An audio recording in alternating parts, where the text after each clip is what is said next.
മുനമ്പം വഖഫ് ഭൂമി കേസ് പരിഗണിക്കുന്നത് ഡിസംബർ 6 കോഴിക്കോട് വഖഫ് tribunal case മാറ്റിയിരിക്കുന്നു. മുനമ്പത്തെ ഭൂമി 1950 ദാനം ലഭിച്ചതെന്ന് ആവർത്തിക്കുകയാണ് ഫറൂഖ് കോളേജ് മാനേജ്മെന്റ്. അതേസമയം മുനമ്പത്തേത് വഖഫ് ഭൂമി എന്നാണ് മുൻ ഭൂവുടമ സിദ്ദിഖ് സേട്ടിന്റെ കുടുംബത്തിന്റെ വാദം. വിവരങ്ങളുമായി അഭിന ചേരുന്നു. അഭിന, രണ്ട് പ്രധാനപ്പെട്ട വാദമുഖങ്ങളാണ് ഈ കേസുമായി ബന്ധപ്പെട്ട് വഖഫ് ട്രിബ്യൂണലിൽ അവതരിപ്പിക്കപ്പെട്ടിരിക്കുന്നത്. എന്തൊക്കെയായിരുന്നു ഇരുകൂട്ടരുടെയും വാദങ്ങൾ?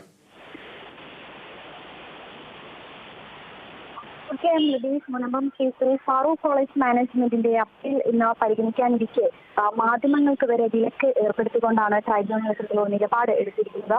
ഏതായാലും ഈ ഒരു കേസ് ഡിസംബർ 6 പരിഗണിക്കാനായി മാറ്റിയിട്ടുണ്ട്. ഈ വഖഫ് ബോർഡ് 2019 ഫറൂഖ് കോളേജ് മാനേജ്മെന്റ് വിൽപ്പന നടത്തിയ മുനമ്പത്തെ ഭൂമി വഖഫ് ഭൂമിയാണെന്ന് വ്യക്തമാക്കി വഖഫ് രജിസ്ട്രിയിൽ ചേർത്തിരുന്നു.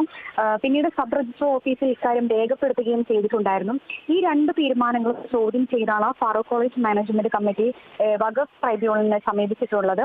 ഈ വിൽപ്പന നടത്തിയത് ധാനമായി കിട്ടിയ ഭൂമിയാണെന്നതാണ് ഫറൂഖ് കോളേജിന്റെ വാദം.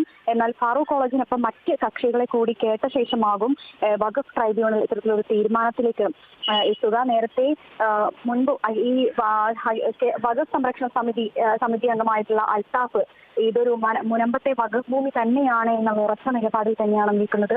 അത് ദാനഭൂമിയാണെന്ന ഫറൂഖ് കോളേജിന്റെ വാദം തെറ്റാണെന്നും ഫറൂഖ് കോളേജ് മാനേജ്മെന്റ് ഭൂമി വിൽപ്പന നടത്തിയത് നിയമവിരുദ്ധമായിട്ടാണെന്നുമാണ് ഈ വഖഫ് സംരക്ഷണ സമിതി അംഗങ്ങളടക്കം ഈ ഒരു കേസിൽ പറയുന്നത്. ലിബീഷ്. ശരി അഭിന.